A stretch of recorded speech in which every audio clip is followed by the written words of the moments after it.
Hey, welcome back. So today I'm going to be making blueberry jam and we're going to be processing it in a water bath canner, which I have set up here. I'm going to be getting that started to get to a boil while we're getting the jam and everything ready. I'm going to show you what we are going to need for equipment. So we of course need the water bath canner.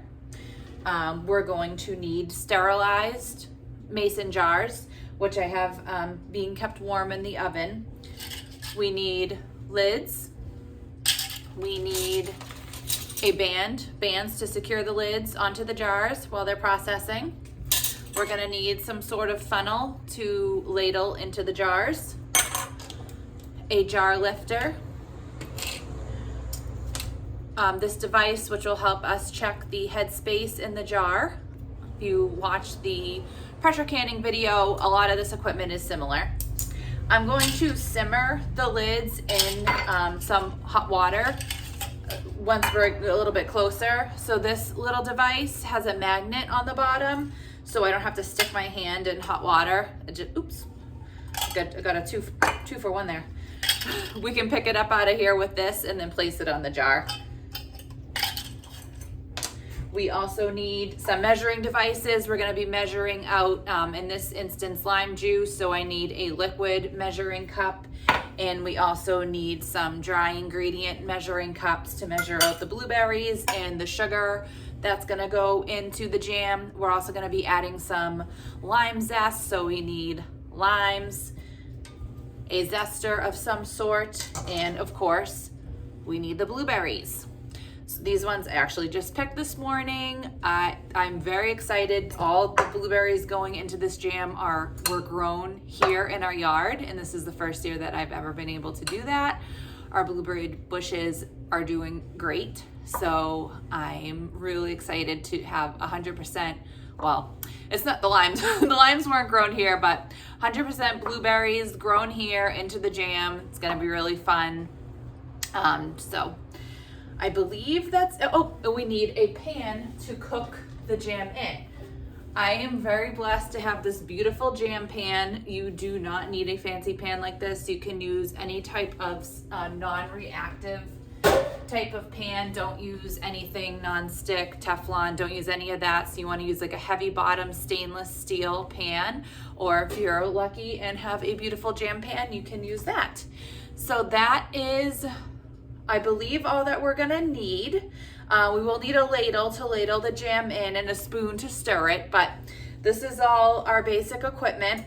I'm gonna go ahead and get these blueberries. I already have some starting to get washed in the sink, so I'm gonna finish measuring them out. And then we'll go over the recipe and everything once I have the blueberries all prepped and ready to go. And gonna get this actually turned on so we can get this up to a boil, because it is a large pot and it takes a while. So I will be back after I have the blueberries all prepped and we will start. All right, so my blueberries are all washed and ready to go. Anytime you're canning, you wanna make sure that you're cleaning your produce very well, and that you're discarding any kind of like yucky or spoiled pieces of fruit. You don't want to try to preserve that, because that could compromise your jar of finished product, which it's very precious. We don't want to waste it. I did, as in my last video, leave off an essential ingredient that we need, which is sugar. So I use organic cane sugar in my jam and jelly making. So we are going to now I'll go over the ingredients of the produce, all the measurements and everything that we're going to add it all into the pan all at once. So I have 11 cups of blueberries, 2.5 cups of sugar. We're going to zest in 4 limes and a half a cup of lime juice. I actually don't have 4 limes. I have 3 limes and 1 lemon. So that's fine. Actually, usually most blueberry jam recipes have lime juice and lime zest.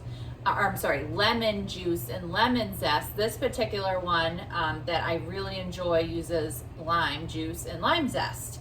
I think it just gives it, I don't know, it's a little zingier of a flavor. I feel like they pair really well. So ever since I first tried it, I've been doing the lime juice as opposed to the lemon juice. So using one lemon to zest is perfectly fine.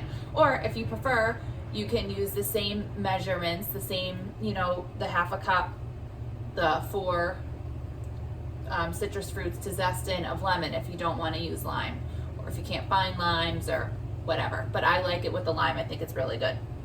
So we're gonna go ahead and get all that in here, and we're gonna start cooking it down. So I have my blueberries, so I'm gonna add all those in here. I tried to go through them to make sure there was not any stems or anything left on there. If I see some as we're going through before it gets to be boiling, I can pick them out, but pretty sure I got them all. Now we're just gonna zest in our 3 limes and my 1 lemon.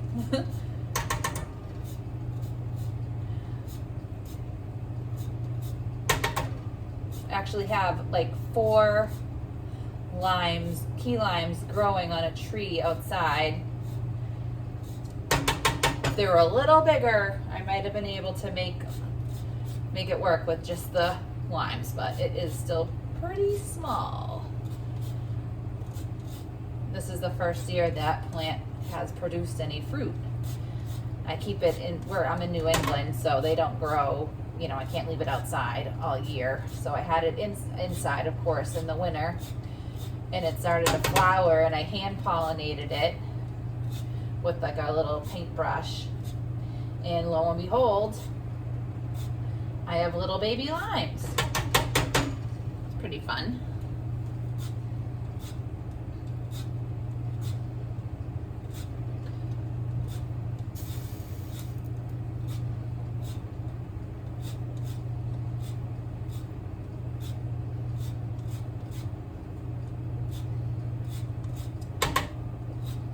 I love this zester. This thing's awesome. Microplane. It's great for obviously zesting citrus, but also like doing Parmesan cheese and stuff like that. It's really great.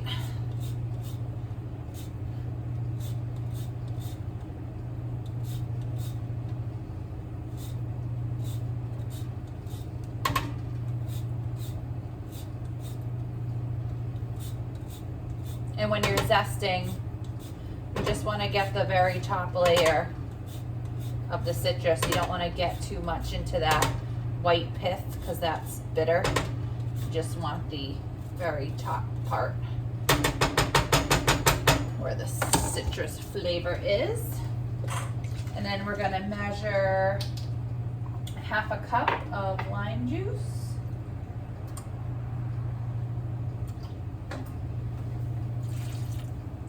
It doesn't look like a lot of liquid, but the berries will very quickly start excreting a lot of liquid. And then we're doing 2.5 cups of sugar.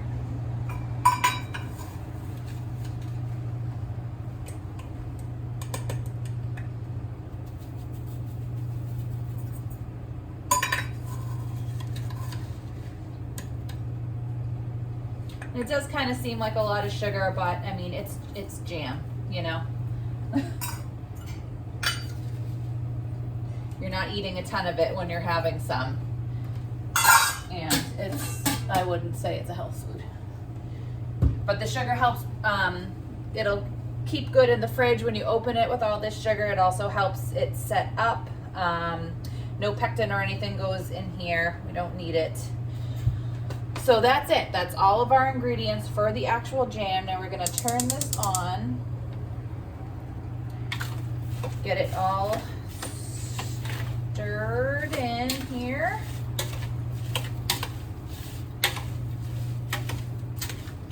And you do want to keep a close eye on this. You don't want it to scorch. You do need to stir frequently.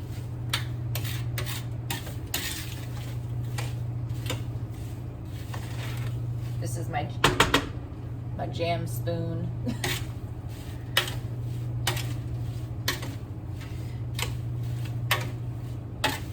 And this will go through some transformations as it's cooking down. We'll see along the way. Sometimes you get a layer of foam on the top here once it gets going, and you can skim that off. I'll show you if that happens. It's not going to hurt anything if you leave it in there, but it's not going to look as nice in your jar, and it'll take up space you don't need. Usually we just discard that. All right, so this is already starting to get juicier. I'll move this over so we can just kind of see in the pot better as we go. But basically, what we're gonna do is we're gonna cook this down. We're gonna bring it up to a boil, and then reduce it to a simmer, stirring frequently. And it's gonna cook for 20 to 25 minutes until it starts to get really nice and thick and set up. And then we can ladle it into our jars. I will show you what it's gonna look like as we oh dear, as we progress through the cooking process. In the meanwhile, my jars are still in the oven, staying warm. I'm gonna turn this on. My lids are in this pan to get those simmering, and my canner is starting to come up to a boil. So we're rocking and rolling. So I will show you in a few minutes what this starts to look like as it starts to get going. So we're just a few minutes in here, and you can see how much it's already changed. It's very liquidy now, starting to get nice and shiny. Look how pretty that is.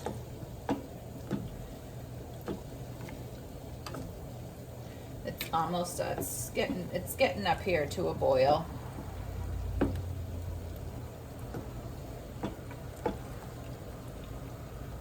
Once it's at a pretty good boil, I'm gonna set my timer for 20 minutes just to kind of keep track of how long we've gone here.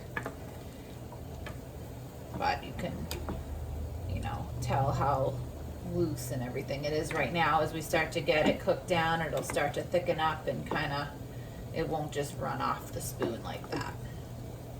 But we got a little bit of a ways to go. So we just want to keep stirring this. Doesn't have to be a constant stir, but I would say, frequently stir it. Make sure nothing's scorching. You don't want anything to stick. So we'll just keep this on it's up. I have it up to a high heat right now, trying to get it up to the initial boil.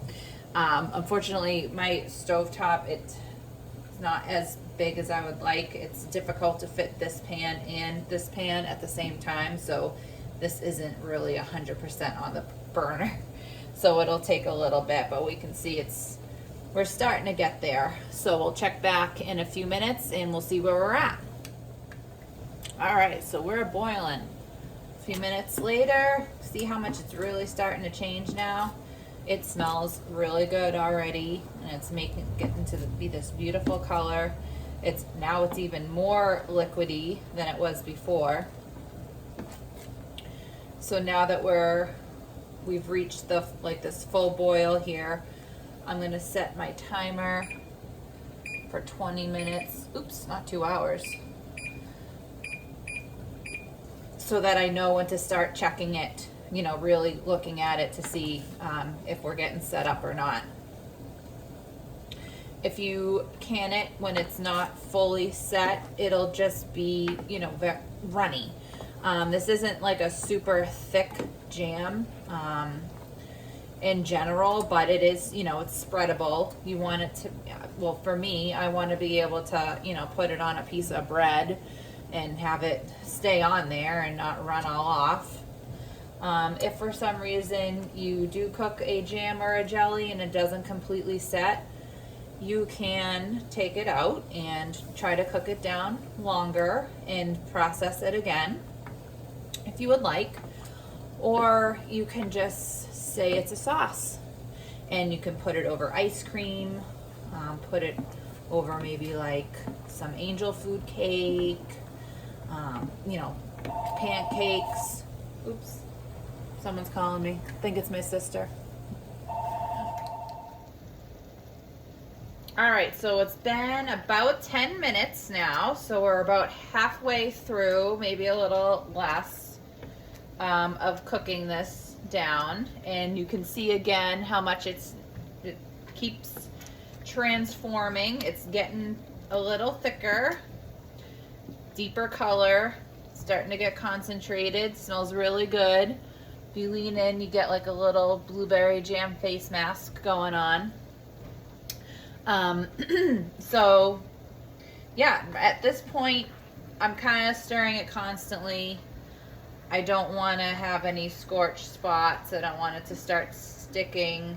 And I am, as it starts to cook down, just kind of scraping my sides of the pot just to get that off of there. So it starts to get a little sticky icky on the side. I want to keep all that stuff in here. So we'll just keep plugging along, stirring this up. It smells very good. So like I said, we're about halfway through, another 10 minutes to go. And we'll see, I'll check back in a couple minutes just to show you the continued process, but you can see how much thicker it's starting to get nice and good. And I didn't mention at the beginning, but I feel like whenever you have a canning recipe, especially for like jam or jelly, really anything, it does tell you, okay, you should get, 6 half-pint jars, whatever. I always prepare an extra 1 or 2, because it's fruit. It's, so it's not an exact science as to how much you're gonna actually get for your finished product. But this should make 6 6-ounce jars per the recipe. But I do have 7 prepped. So we'll see. And if there's even more, then what I would do is I would just, get a clean jar, not a sterile jar, just clean, regular clean that you would put anything in. And I can just pop that in the fridge and it would just, won't be shelf stable. I'll just put that portion of it in the fridge. Or if there's only, depending on how much, I might just eat it with a spoon because it's, it's so good. But we'll check back in a couple minutes.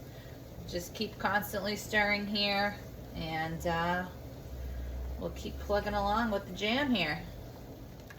All right, so we're just over 20 minutes. I think the timer went off like maybe a minute ago, and we can see here we are really nice and thick. See how it's just like, it's really thick. You can see when I'm stirring it.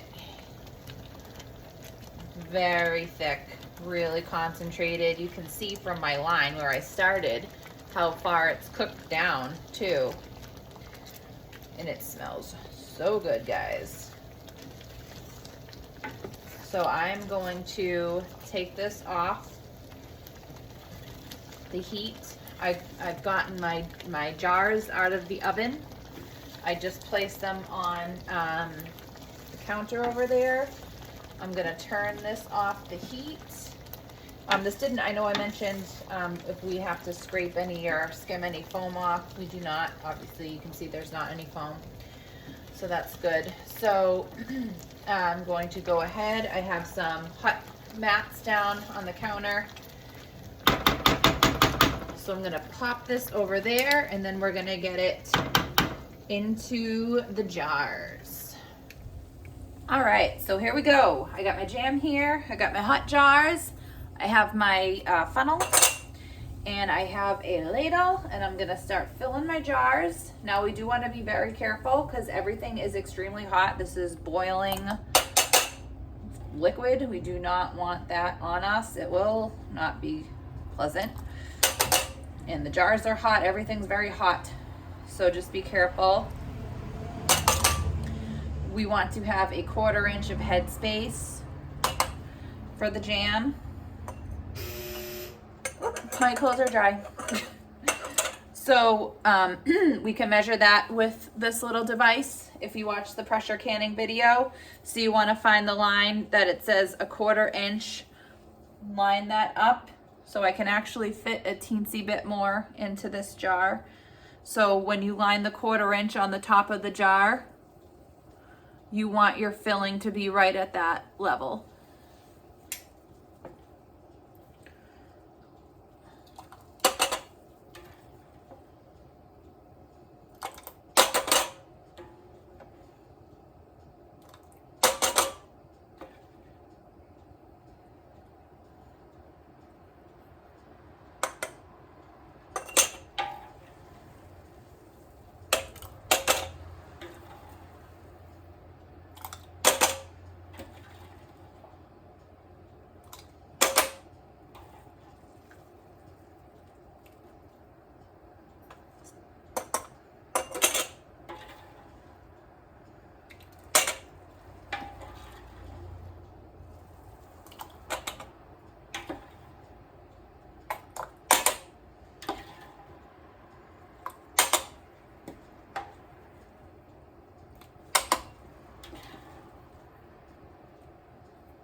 Getting down here, it's so thick.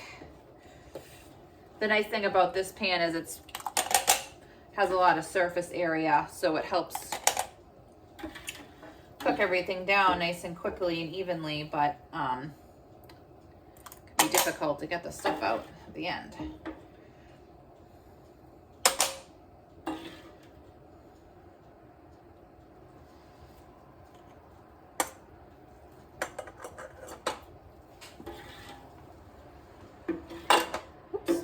So I said I should, per this recipe, we should have 6 jars. I did prepare 7 in case I had a little extra, but it looks like we're gonna finish right at the 6 jars.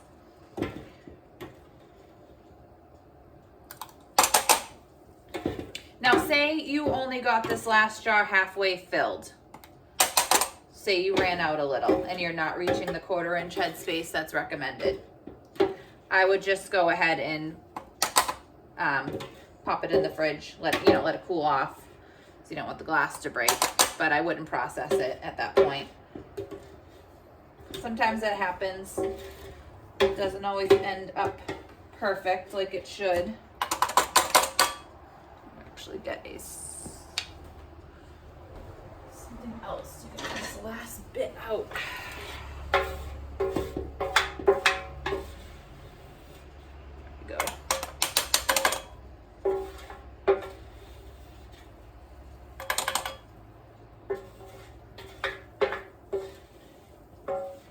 Don't want to waste it, guys. You want to get every last drop in here, and I have the room, so although I'll probably be getting a spoon and cleaning up this pan before I wash it.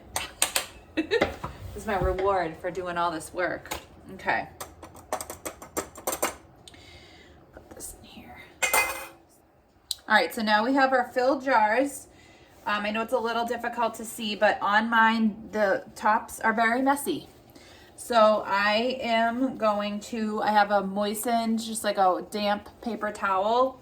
I'm gonna go ahead and just make sure, get this one out of the way, that the top of the jar does not have any spilled product on it. The funnel helps, but it can get a little messy on there still. And if there is a barrier on here, it might prevent your lid from adhering properly and you won't get a good seal. I find that that's the most common reason why you get a seal failure, is because the top of your jar wasn't cleaned off, so it couldn't adhere to it properly. So we're just gonna make sure those are nice and clean. And I have my lids in my simmering, my pot that was simmering over here. I'm gonna use my little handy dandy magnet doodad. I don't know what the official name is. And get those out of the water here and pop my lids on.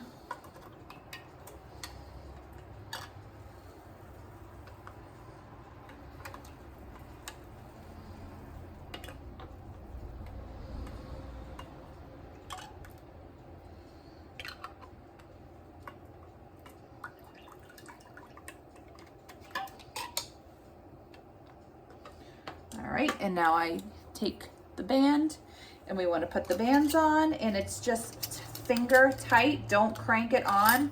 That it could be another reason why you have a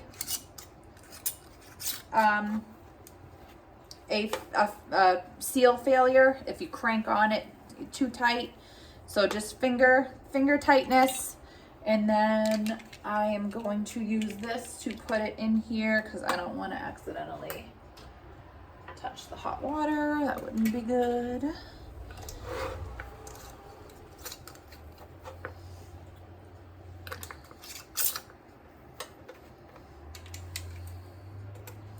And I'm just kind of lining them up in a nice little circle in the canning rack that's in here.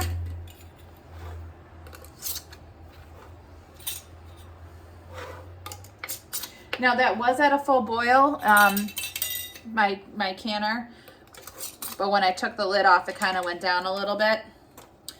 So we are going to get that back up to a full boil. All right, I'll show you what they look like in here.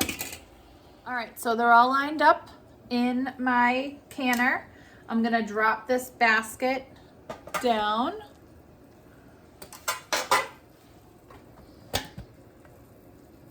All right, I'm gonna drop my basket down into here, just carefully.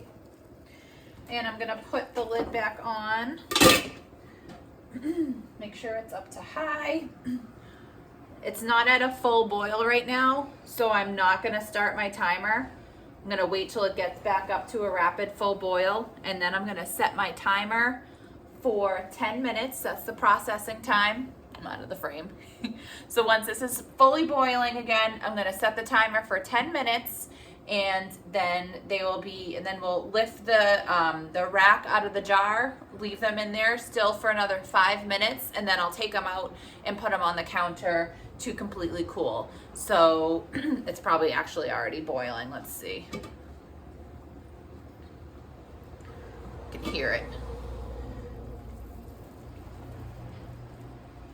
So now we're at a boil now. So I'm gonna keep this on, set my timer, 10 minutes, and we'll check back once that's done, and we will go from there. I needed to taste some while this is processing.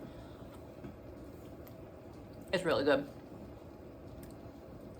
Oh yeah. That's good. That's the fun part, and you get to clean up the pan, just like when you were little and your mom let you lick the beaters after they made cake. Now I have clean up the jam pan while I wait for the jars to finish. All right, so the timer just went off, so I'm going to turn off the burner. Take the lid off. I'm gonna use oven mitts. There's the basket in here that the jars are in. I'm just gonna lift it up so that the jars, move you closer. Oop, you hear them popping? That's exciting. So we're just gonna leave them in here for 5 minutes so they can kind of acclimate. You don't want, sometimes what can happen if you take them right out, there can be a siphoning issue. It's like when the pressure changes too quickly in the can, and the product that's in the jar all rushes to the top and it can leak out. So we don't want that. So we're gonna try to prevent that. It's more common, I feel like, with applesauce and like a thicker, but this is pretty thick. So we're just gonna leave them in here for 5 minutes, and then I'm gonna remove them and put them on the counter to cool completely. I did already hear, I don't know if you could hear it, some of the lids popping to indicate that they are sealing. So that's a good sign. You wanna hear that sound. But I'll check back, I'll show you, me taking them out, and we'll put them on the counter to finish cooling. I like to leave them pretty much unmoved overnight, and then the next, tomorrow morning, I'll label them and put them away. All right, so it's been about 5 minutes, so I'm gonna go ahead, get these out of here onto my I like to put a tea towel on the counter and put them on the tea towel. And like I said, I'll leave these here unmoved until tomorrow morning. And I can then at that time label them and put them away for whenever we want to enjoy them. And when they are processing, the bands may loosen. Just leave, I wouldn't touch them, just leave them. You can either, some people store their jars with the bands off. Some people store them with the bands on. So tomorrow you can either tighten them if you want to keep the bands on for storage, or you can just completely remove them. And check the seal to make sure that you got a good seal. And the way that you will know that is if you press on the lid, there will be no movement in the lid. There won't be, when it's not sealed, you can press on it and it'll move up and down. There should be no movement with the lid. It should just be solid, no play in the lid. You should actually be able to, once you remove the band, you should be able to pick up the jar just holding the lid, and it should stay. That's how you know you get a really good seal. It looks like, well, that one maybe hasn't. Most of these have already popped down. It can sometimes be a delay, or I might have a seal failure for whatever reason. I didn't clean it up good enough, or there's really no telling for sure. But if that happens, I will just put that jar in the fridge, and that will be the first jar that I use. I am just going to recap the recipe here quickly, because I know I might have moved too fast and you didn't get to write down all the ingredients and the steps. So what we started with was 11 cups of blueberries, 2.5 cups of sugar, the zest of 4 limes, and a 1/2 cup of lime juice. I put all of that into my pan that I was cooking my jam in, brought it to a boil, and then reduced it to a pretty good simmer, a hard simmer. You do that for 20 to 25 minutes, stirring frequently until it's nice and thick and set, as you saw in the video, where you put it in your jars, and then you process for 10 minutes. And that's it. Now you have some delicious blueberry jam. This is a really good recipe. I like to enter canning contests. I have won some blue ribbons with it, so it's a good recipe. Let me know if you try it, and yeah, you won't be disappointed. So thanks for watching. If you did enjoy the video, if you could give a thumbs up or even a kind comment, that would be lovely. It would make me really happy.